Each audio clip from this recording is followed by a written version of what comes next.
For decades, Olympia Snowe has been coming to work at the U.S. Capitol. The path that led her here began with a choice born from a personal tragedy. And the values she learned in Maine at an early age have guided her throughout her career in public service. It's a career so successful that she ran for office 14 times and never lost an election. Olympia Snowe retires from the U.S. Senate undefeated.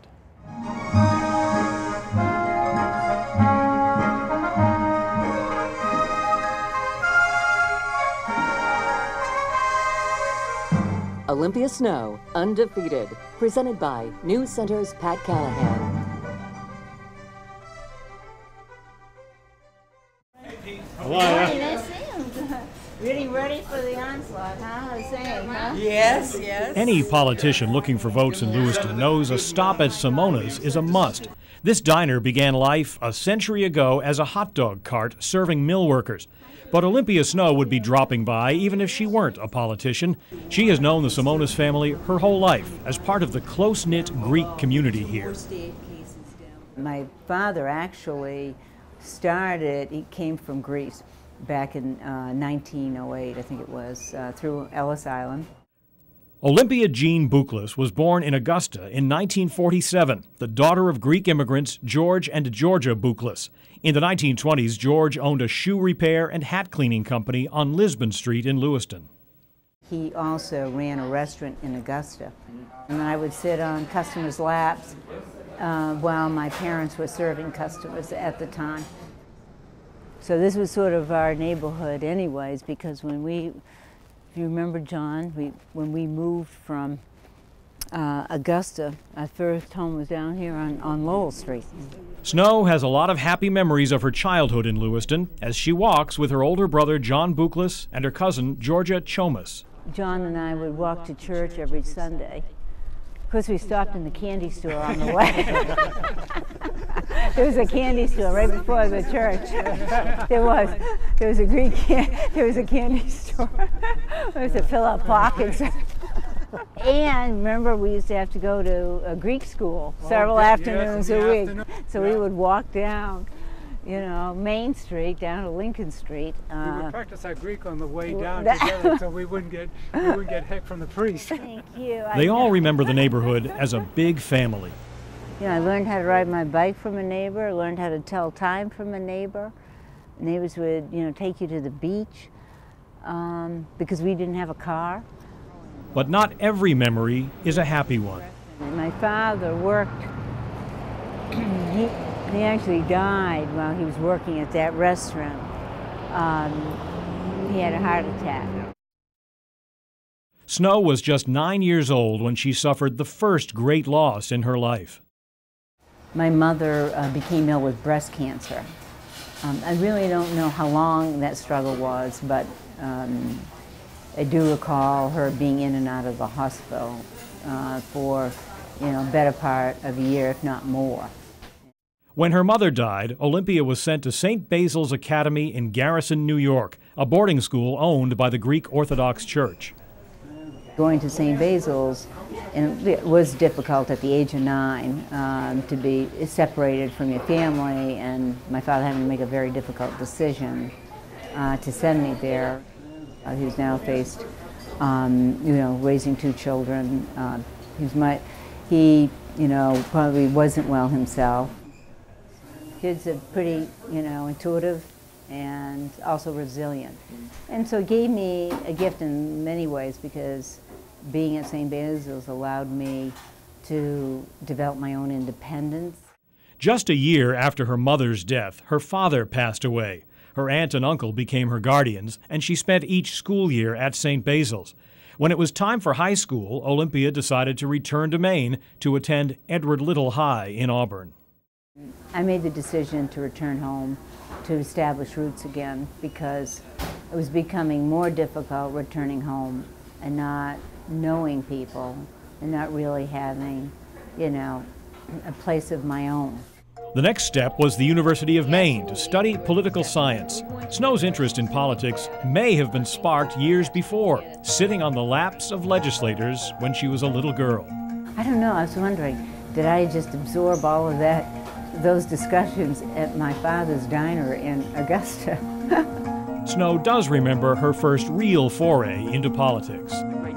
The marker was 1960 and that election between, Kennedy and Nixon. And I held a straw poll, well, I was in charge of the straw poll for Richard Nixon at St. Basil's. And so that was obviously the first indication that I was a Republican. Why? I have no idea. But I won. It was not easy, believe me. In college, Olympia started dating a young man 4 years her senior who was also interested in politics, Peter Snowe. I met him through my cousins. He was a very good friend of my cousin Duke's, one of my 5 cousins. Peter Snowe won a special election for the Maine House in 1967, and he and Olympia were married in 1969. In April of 1973, Peter was killed in an accident on the Maine Turnpike. He was driving home from the State House in a snowstorm. Olympia had been working as a volunteer for newly elected Congressman Bill Cohen, setting up his Lewiston office. And she was also serving on the Auburn Board of Voter Registration, getting voter lists back in order. With her husband's death, she had to make a quick decision whether to run in a special election for his vacant seat in the Maine House. It proved to be the best medicine she could get. I, decided that I was prepared, even though emotionally wasn't, wanted, to focus on what I had just lost and my personal grief. But somehow it was probably the best thing that happened to me is that I was forced to focus on running a campaign, so it eased the pain at the same time because it made me get up every day and to focus on this election, the campaign, and getting brochures and doing all the things I had to do in a very short period of time because it was basically just probably about a month between his death and the time of the special election. The work in the legislature suited her well. Some people see it as through the political prism of, just being in the position. I was looking at the position as a means to solving problems. And Olympia had had an epiphany of sorts when she was waiting tables in Auburn at age 15. And I discovered how much I like people, just meeting people offhandedly. He used to say to me, Olympia, you're going to talk to customers, you have to be friendly. I said, okay. So I started talking to customers, and I was talking too much, so there you go. But anyways, I liked approaching people, and I met so many interesting people, and they all made an impression on me to this day. Snowe was re-elected to the House in 1974, then moved to the state Senate in '76. In the summer of 1977, her next opportunity presented itself.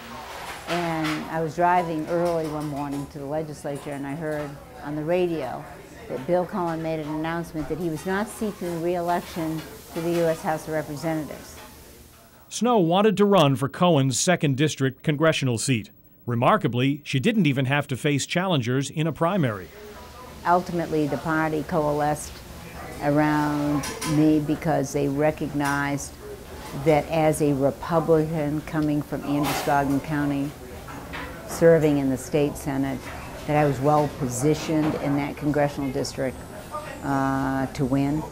And in addition to that, the National Party was very interested in my candidacy because they were at that time trying to attract more Republican women to run for office. And so they were prepared to endorse me even in a primary. She overcame a big deficit and rolled to a 10-point win over Democrat Mark Gartley in the 1978 election. Olympia Snowe was off to Washington.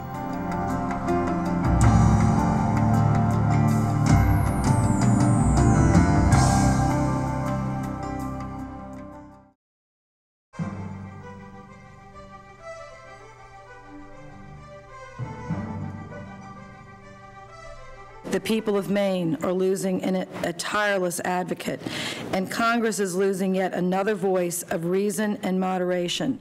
And we so appreciate your service to our nation. And can we give a standing? Oh, God. Colleagues praise Olympia Snowe for her ability to bring people together and make things happen. She began honing those skills when she joined Maine's congressional delegation in 1979, when Ed Muskie was Maine's senior senator. I thought it was awesome because, you know, you're learning from the best. Whenever it shows some promise for another step, take it. And that's where I learned, frankly, you know, about that tone and how you approach issues, you know, for the state, irrespective of your party, and the cohesion that it brought because there were so few voices, only 4 of us. Snowe quickly impressed her new colleagues, including the man for whom she had once volunteered, Senator Bill Cohen. She read every document, she knew all of the nuances, she knew the issues that were going to be discussed. I enjoyed working with Olympia. When I first entered the Senate, I was the only Democrat in the 4-member delegation. George Mitchell succeeded Muskie. He agrees the delegation had a formula for success. We met often, we disagreed on some issues, but we recognized that we came from a small state and that we had to work together. Congresswoman Snowe stood out for more than just her work ethic. Out of 435 members of the House, there were just 16 women in 1979. Maryland Senator Barbara Mikulski was another part of that new wave of women. We worked on everything from big macro issues to macaroni and cheese issues. In 1979, they traveled to a refugee camp in Cambodia and saw the masses of humanity fleeing the Khmer Rouge. We discovered that the National Institutes of Health was not including women and minorities in the clinical study trials. And we went to NIH and we rattled the petri dishes. We launched a major, sort of investigation and paved the way for, transformational change at the National Institutes of Health. They were violating their own policy, frankly. They were required to include women and minorities, but did not. So I had my legislation to create an Office of Women's Health, which is there today. And it led to enough changes in hormonal replacement that we've lowered breast cancer rates by 15%. So if you ask, what did Senator Snowe do? Well, she helped save women's lives 1 million at a time. That's what she did. It was a time when many things seemed possible, so long as you could work through your differences. In fact, in the House of Representatives, I was in the minority for all of my 16 years, but I never felt that I couldn't get things done. Maybe not all that I wanted, being in the minority, but boy, I made a lot of headway. One recurring challenge was defending Maine facilities from the Base Realignment and Closure Commission. Snowe was involved in all 5 BRAC rounds. It was a mighty struggle every step of the way, every round. Ultimately, Loring Air Force Base in northern Maine and the Brunswick Naval Air Station could not be spared. But the Portsmouth Naval Shipyard survives, and so does the Defense Finance Accounting Service, or DFAS, which was moved to Maine when Loring closed. Snowe says they are the gold standard. So the work ethic of Maine people saved those facilities, but fortunately we had a commission that actually listened and understood. In the late 1980s and early 90s, Maine had a lot of clout. George Mitchell was Senate Majority Leader, and George H.W. Bush, summer resident of Kennebunkport, was president. So you know you're going to get attention. They answer your phone calls. Yeah, they take your phone calls, they know about Maine, you don't have to explain it. Do you recall her as a reliable ally for your efforts? Well, she was a wonderful friend, voted as her conscience dictated, and sometimes we were together on issues and sometimes not. But she was a wonderful public servant, and I have great respect for Olympia. Take one. Hey, Mark. It wasn't all work and no play for Olympia Snowe. The job has its fun moments. Senators Barbara Boxer and Olympia Snowe. And Snowe's personal life changed too. She began dating then 1st District Congressman Jock McKernan shortly before she was also elected to the House. We didn't keep it a secret, but we just didn't advertise it. And I was sitting at a table with Geraldine Ferrero, Congresswoman Millie Fenwick, who smoked the pipe and was editor of Vogue, and we were all just having our little salads, and who comes walking in but Olympia and Jock? And we see them walking in together, 2 Maine Congress people, and they're holding hands. And I remember giving Jerry Ferrero the elbow and said, "Is that Olympia with Jock, and what are they doing?" And Millie, without missing a beat, said, "My dear, you're seeing a love affair in bloom. Smile." They married in 1989 while McKernan was serving his first term as governor. So Maine's 2nd District representative was also the state's first lady. 2 years later came the loss that remains hardest for Snowe to talk about. I mean, it just was almost unimaginable. You know, I had lost many people in my life, but this was beyond the scope of what even I could have been prepared for. In 1991, her stepson, McKernan's 20-year-old son Peter, died suddenly from a previously undiagnosed heart condition. Snowe says this tragedy gave her a stronger empathy for others. Most especially families who have lost, you know, their loved ones in Afghanistan and Iraq. And I talk it through with them. I share with them the types of things that help me and help Jock through that ordeal, and you know, how to grapple with the grief. Members of Congress have to stand for election every 2 years. Olympia Snowe sailed easily through every campaign until 1990. I was fighting for my political life. People were as mad at Congress then as they were today, I think. 5-term state legislator Pat McGowan was the Democratic nominee. He took advantage of a strong anti-incumbent mood to give Snowe a run for her money. Well, I knew it was different, but I couldn't even convince my husband it was different. That was the thing. He says, "Olympia, if you lose, we all lose." And I said, "But I think I am." Congress was grappling with budget issues that kept the House in session almost every weekend that fall. When she and McGowan debated, Snowe was criticized by some for being shrill and strident. A balanced budget is a cop-out? It is not a balanced cop-out. budget amendment Proposal is a cop-out? Is a cop-out. And I figured out that if I, you know, didn't address the issues in a very, you know, straightforward way, that I wouldn't survive the election. Had I been soft, you know, she was squishy, you know, wasn't strong enough, and so on. So you do face that. Snowe wound up with a narrow 2-point margin of victory and the admiration of her opponent.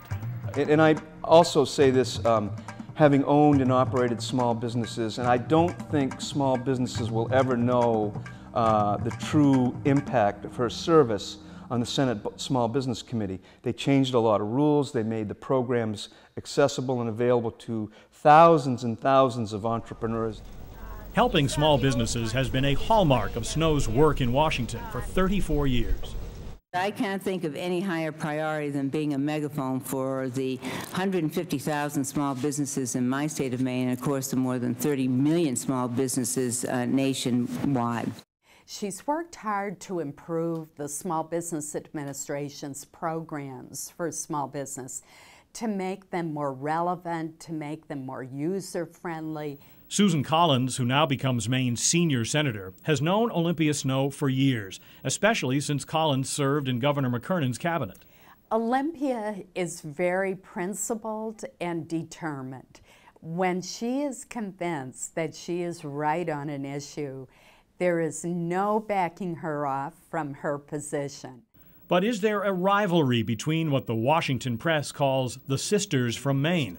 Political scientist Chris Potholm says competition is natural.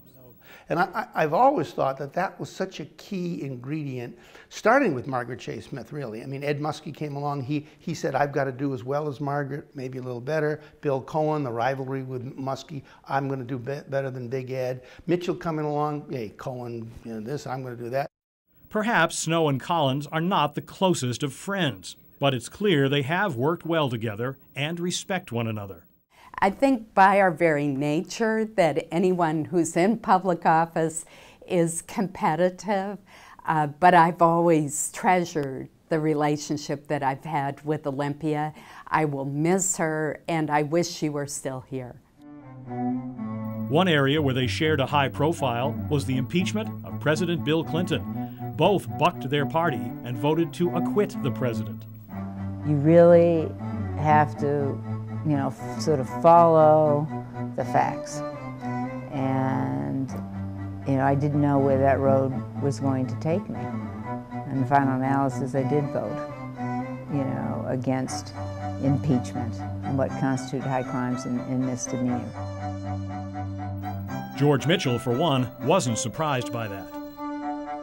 I felt the case was so transparently political that to me the surprise was that there were so many Republicans voted the other way. Olympia Snowe loved the work, but changing times forced a change in plans.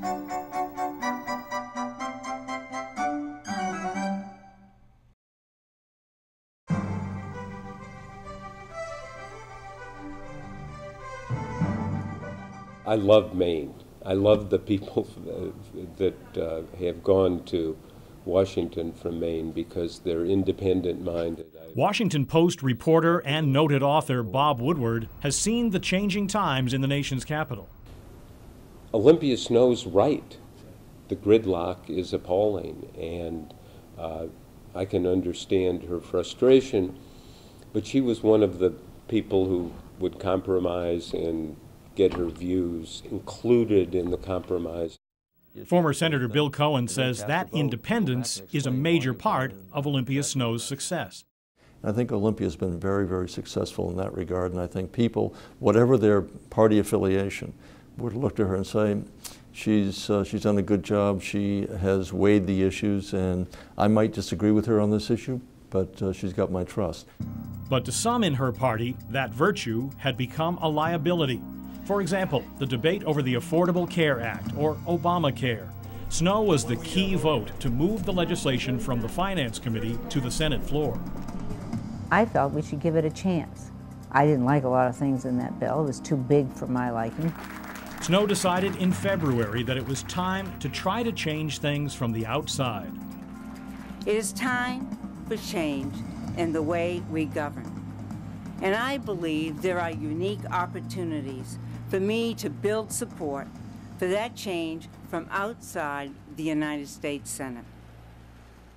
So I see the enormous potential in the legislative process, and that's what frustrates me, because I get up every morning thinking, how can I solve the problem? Not figuring out how I, you know, thinking that I can't do it. I always believe I can do it, and that we should be eager to figure out how we work through these issues. But it's now all about the next election.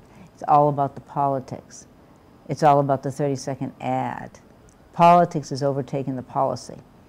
Yeah, I'd like to see a little more homogeneous party, and I can understand why Olympia feels as she does.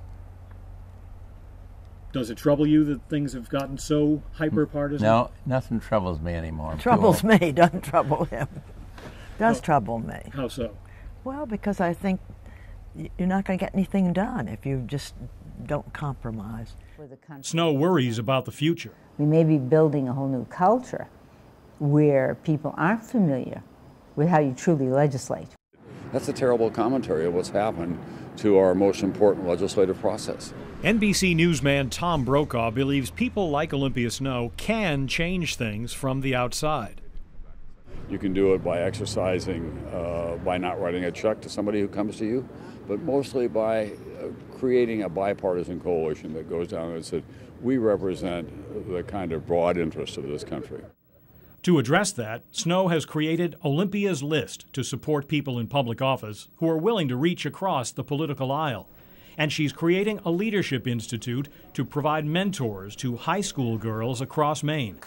Snowe retires as one of the richest members of Congress, thanks largely to her shares in her husband's education management company, so she doesn't have to worry about a paycheck. She'll hit the lecture circuit and write a book, and she'll be missed by her colleagues. She's a serious adult person, and we're going to miss her, and I'm going to miss her on the Finance Committee. She's one of the people who takes this job very, very seriously. She's very conscientious. She's studious. She is someone who has made her mark for our nation as a problem solver with great common sense, always putting America first, and I just really admire her. I will predict right now that Olympia Snowe will continue to be an important player, not only in the state of Maine, but nationally. that her views will be sought and that she will be called upon to help solve some of the major problems facing our country. And obviously we'll miss her. She's a very hard worker, and you know, really brought a sense of balance and was a real fighter. She's been effective. She's a person that really is independent and has always kept to her convictions. So I hope as you leave, the example that you have set will be one that all of us can follow. We're going to miss her personally, but we're going to miss what she stands for. After nearly 40 undefeated years in public office, Olympia Snowe is ready to try a new approach to making a difference. Given her track record, it's likely Maine and the nation will continue to hear her voice and feel her influence for a long time to come. I'm Pat Callahan. Thanks for watching.